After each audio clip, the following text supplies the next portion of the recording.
Hello, my name is Justin Bright. Welcome to Kerbal Space Program version 1.10.1 in my next small step RP-1 career mode playthrough. And we're back at the Space Center. Just briefly, we have a lot of missions to go work on. I think the next thing up is we are going to be dealing with moving the Martian Moonhopper probe from its landing point on Deimos on down to Phobos. So let's go check it out. Alright, we found a good contract for our Apollo 6 spacecraft. We have found a targeted moon landing to Mare Serenitatis, the Sea of Serenity, I have to assume, and also a nice long stay at, or a crude lunar orbit with 3 at less than 20-degree inclination, which is very achievable after we have finished our moon mission. So we'll be doing it kind of like we did that last one, but with all shiny new parts. And that gets us 7 million funds. Holy crap! So we are doing pretty darn well as far as that's concerned. And that is going to give us the money we need to go to Vehicle Assembly Building Level 3, which is pretty much the final upgrade that we need, because we've got the we've got Research and Development level, the final level coming, and that's going to be in just 20 days. It's going to increase our science limit all the way to max. We have the Astronaut Complex upgraded. Mission control is upgraded. Tracking station upgrades we have, but further down in the tech tree. And we have our maximum level launch pad, and I don't see any particular reason to build any of those right yet. I'm not launching huge spacecraft so quickly that at least right now. Maybe in the future I'll need a second unlimited launch pad, but for now I don't. So that leaves us with almost 4 million funds that we can use to unlock parts, tool rockets, and really start launching some big. Very exciting. I could also spend a whole bunch of this on ACT points. But I kind of want to make sure, like, as we are getting all this tech, like I have 1976 to 1980 rocketry coming here in a minute. And I want to make sure that I have enough to, like, unlock all the rocket bits that I want to, because they are not cheap. But first, checking in once again on the Martian Moonhopper, it looks like we have yet another 4 days.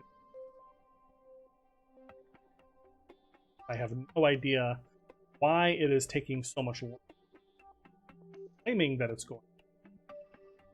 Not sending data, we're not electric charge limited in any real way. Yeah, I have no idea what the problem is, why this is taking long. Look at it. So let's take a look at our transfer window. We have 125 days. Science usually takes about 90. So I think we should be okay. I'm just gonna... Oh, we still have 4 days left on the clock. That's why I came here a little bit early. So we can just do this. I'll just watch it finish here. You can see the science is finishing. Our spacecraft is orbiting. Mars is precessing in the sky, carving a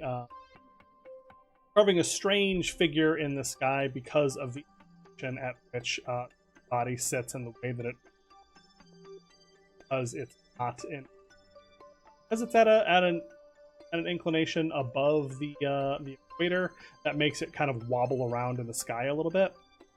At least that's what I believe mechanics. Like, if this was... and this is the same difference between geostationary and synchronous. So, like, if you're geostationary, you are just above a point on the sky. Above a planet, Earth or Mars or whatever. And you stay there, fixed from a perspective of that particular point on the body. But if you are at an inclination that is above or below the equator, you're going to get a little bit of this precession from the perspective of, like, if you were looking up at the satellite, you would see it carving this kind of figure. And so because we are not at that, like, geostationary point where it will be at a fixed point in the sky, it's kind of wobbling around. Please correct me if I was incorrect on that. That was all kind of off the top of my head. So yeah, we have finished up our science. We have so much science. This thing has transferred 672 credits worth of science. Fabulous. And now it's time for us to pack up and get ready to move on to our next target.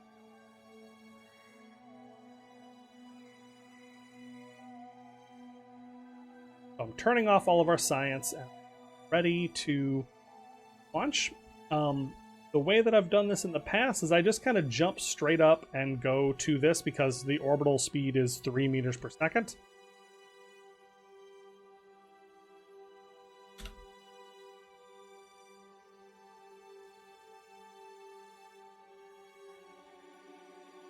Coming down this way.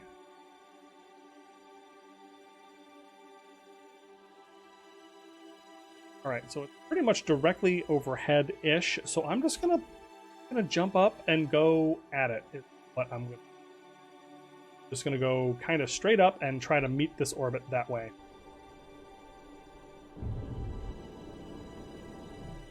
Back up our landing legs and up we go. Alright, so now that we have a little bit of an orbit line here, I can, 18 minutes, pick a spot, just see what the heck I can do. Alright, so there we go. A 0.2 kilometer intercept at 1.7 meters per second. I just kind of played randomly with these numbers until they all looked right. Probably not the right way to do this, but this is the way that I'm doing it.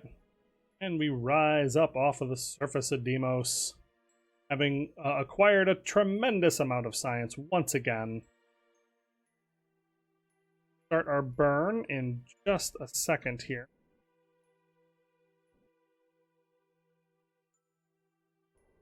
And off we go. And yeah, you can see even with just RCS, we are managing just fine. Then just fix this up here like that, and there we go. So now we're gonna meet up just fine up here as we come up and rotate around. Just making sure that we don't flying off into the void is the real problem. All right, I appear to have missed my little transfer that I had there somehow. Okay, here we go. Using the MacLeod rendezvous planner, which has all the data that I actually need, instead of just kind of eyeballing it using what's on Kerbal Engineer thing. I haven't set up Kerbal Engineer to have all of data that I require. Okay, so we're here. Thank goodness. I don't know why I made that so hard on myself, but from what I'm hearing, that's just kind of how I do things.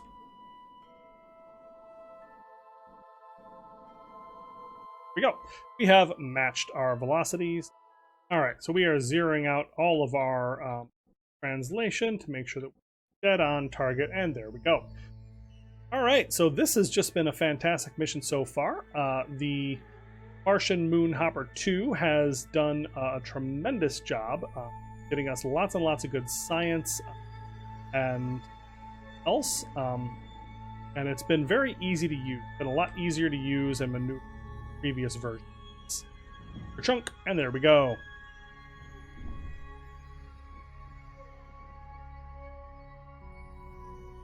Alright, so step the next.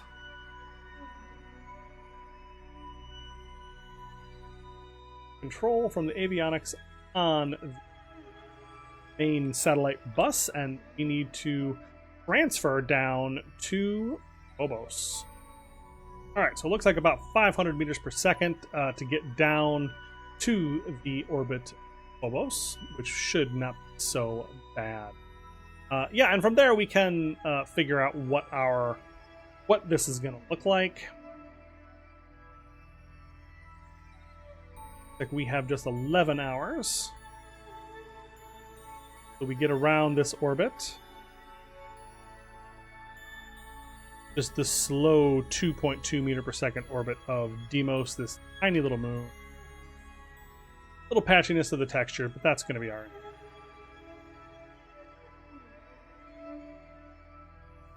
Right, we are starting this burn. Stop. About 5 minutes ago, so I'm just going to start it now. Gracious. Alright, so you can see our orbit coming down. And like I said, we just want to get it down to about the altitude of Phobos, and from there we can figure out how to that intercept. We do not have to worry too much about time, and because we're touching that orbit, we should just get it kind of eventually, you know? And there we go. That should do it. So now we have to... I'm just going to let myself get out of the sphere of influence of Deimos, which should take me probably like 2 seconds. Yes, indeed. There we go. There we go. So we are heading up to our Appa-Arian, and then we will be falling back down around in close approximation of the orbit of Deimos. So what I can do, I could fix my inclination all the way up here, which would be nice, but I'm also kind of hopeful that we're just going to get. And there we go. 75 meters per second of a little bit of a burn that gets us a bit of normal to fix that inclination issue and a little bit of a radial to push where the encounter happens, and we get our encounter with Phobos, and then all of the fixing of our inclination will happen inside of this burn here. So let's just see what that looks like. I'm just raising this up to a point where it's going to be a little bit easier to deal with and make sure that we are like dead center going through this orbit, because this is also a tiny potato. Then if I were to, okay, so something like that. So we're looking at 600 meters per second and then a transfer of 81 meters per second. And then that's like kind of all the delta V I have. Shoot.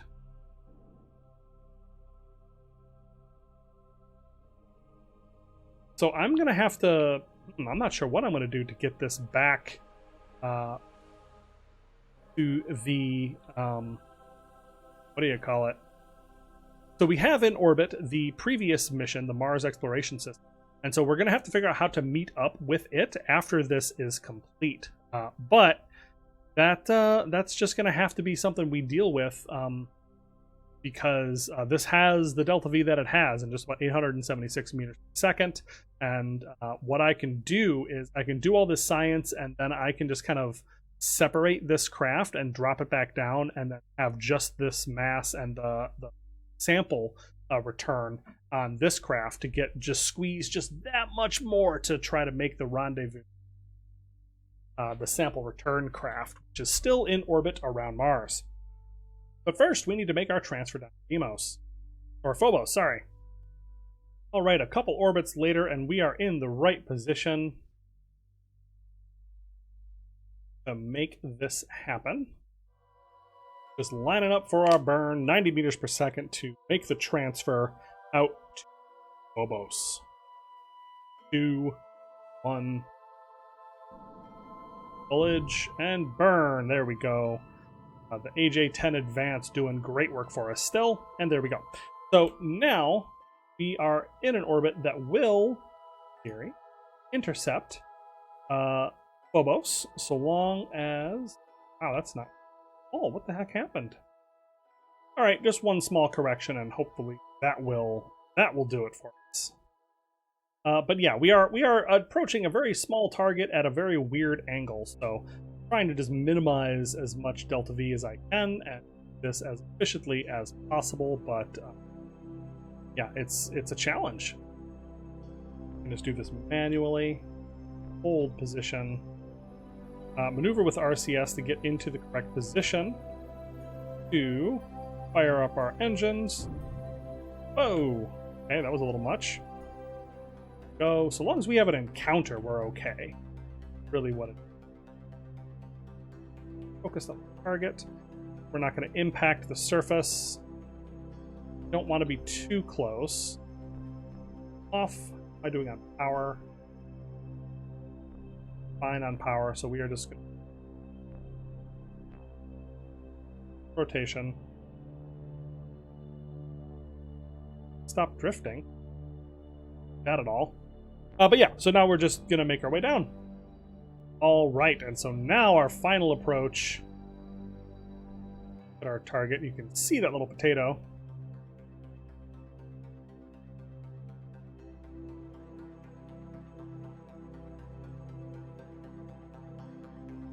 Drifting in, ready for our encounter.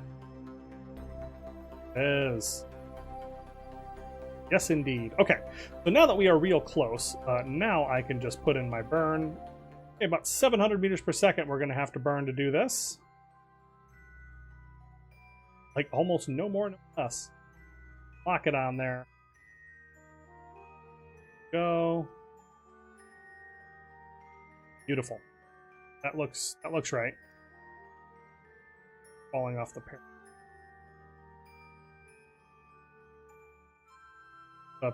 Phobos. Whatever. Oh my goodness. Okay. Very quickly get ready to begin this burn because we do not have long inside this system.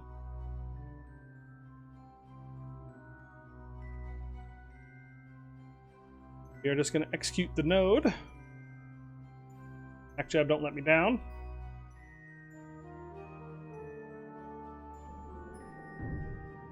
And there we go. We are slowing into orbit around the tiny potato. It looks like the way that I'm thinking about this is we are going to have enough Delta V to do this mission, do the science on one hop. No more hops than that. Then we are going to send this craft up to meet with our main bus. We can then separate this main craft from this lander, leave that in orbit around Phobos forever, and send this, just basically escape from the orbit of Phobos. And then it's just going to be up to our turn craft to capture this, grab the sample, and head back home. So that's the plan anyways. But for now, it's time to do what we've done so well last time, and just I'm just going to put all of my fuel into the all right, so I'm going to put all of the fuel into the lander, and then hope that I don't use that is. All right, the lander is ready. So now I just need to point us at the sun. Spending a lot of our Delta V moving back quickly. There, Jeb.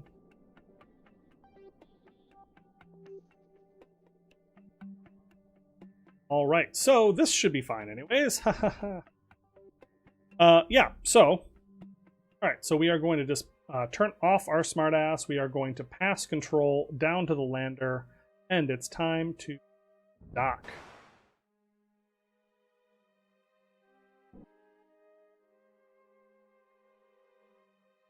Now that we've docked, it's time to be very, very nice with the pool. Hopefully, okay, buddy.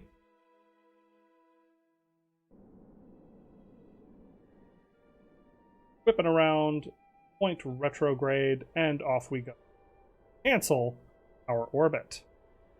Fall directly down to the surface of Phobos. Don't particularly care where on Phobos we land, because we bounced around everywhere, so we have most of the science that we need already. Alright, so time to impact, 4.5 minutes. Coming down. Alright, looks like we are heading down to the grooves. We have a suicide burn countdown of 25 more seconds. Point we are going to burn with our... have legs. I always forget we have little legs. They're so cute. 15 seconds until we kick off this landing and we see Mars descending below the horizon. Dropping onto a pretty unpleasant slope, I feel. Could be okay. Alright, beginning to slow down.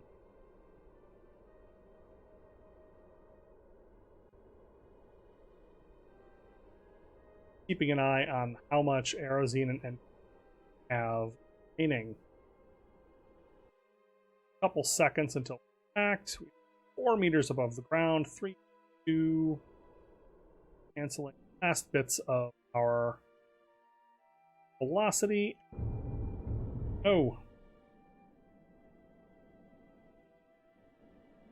Man, okay. I hit the wrong button and toggled our landing legs. That shot me up. which cost me, once again, just a little bit of fuel.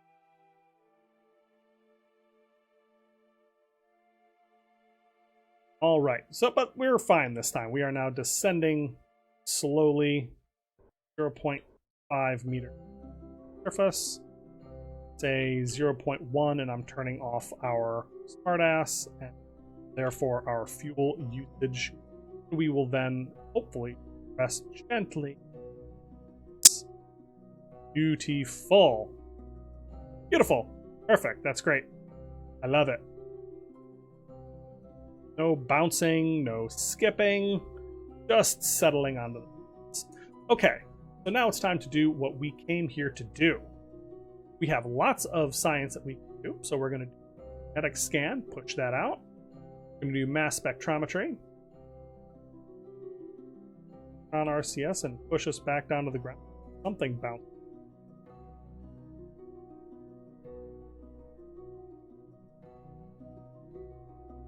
No idea what bounced us. Maybe the end of the... Probably the end of the mass spectrometer poked something. Settle down now. Okay, so that is magnetic scan, mass spectrometry, RPWS, visible imaging I know will launch us into the air, and finally the big one, surface sample. Let's go ahead and reach out our scoop to grab a little piece of Phobos to take home. And the nice thing about this is it should, in theory, give us an actual sample that we will, like a physical sample that we can bring home, which will make it so that we cannot, even if we wanted to, transmit.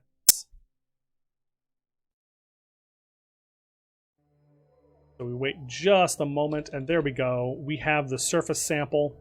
If we look in our data slot here, you can have one 80-gram sample of surface sample from Phobos's liquid group.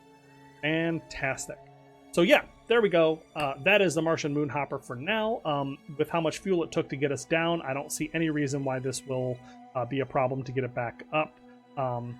We'll meet up with the orbiter, transfer over the science and the fuel, and then as much as we can, and then not deorbit this. We will just leave this in orbit, expending no fuel in the process, and then kick the Martian Moonhopper out of particular orbit. Let's just make 100% sure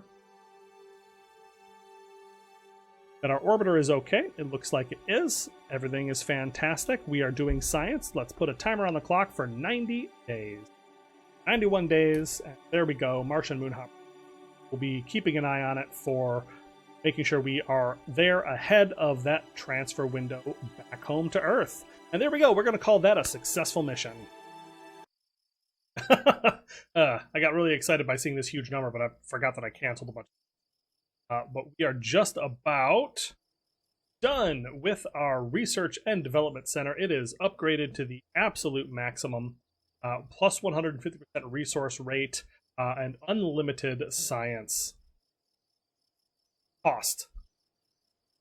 That brings us down to about 48 days for one of the big nodes, down from 50 something, so that's a 10-ish%, something like that, based on the upgrade that this provides. So that's just lovely. That is going to give us science all the way into the future.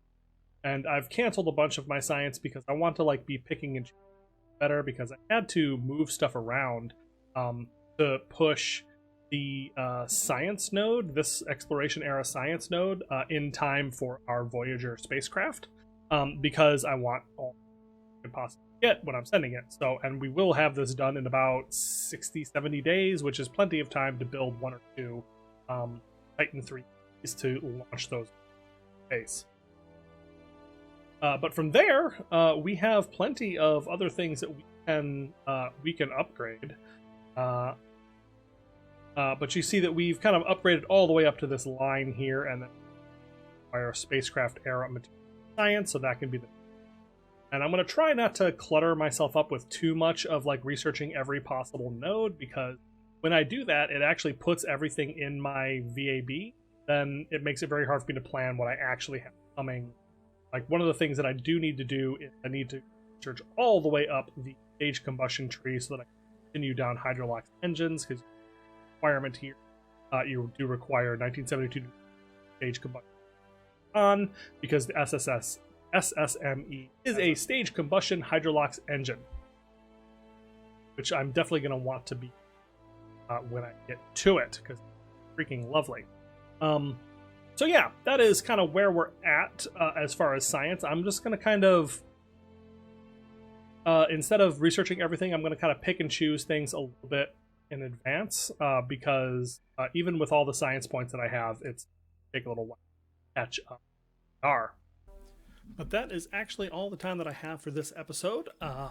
In the next episode, and also in this one, I still had that sound issue that I mentioned before, where I had the levels too low on my microphone, but that should be fixed after the next episode, so you can look forward to that. But yeah, we got a lot of missions going on, lots of cool stuff is happening, so I'm trying to kind of accelerate us forward. If you enjoyed this episode, please let me know what you think down in the comments below, and like and subscribe and all that, and I will see you next time.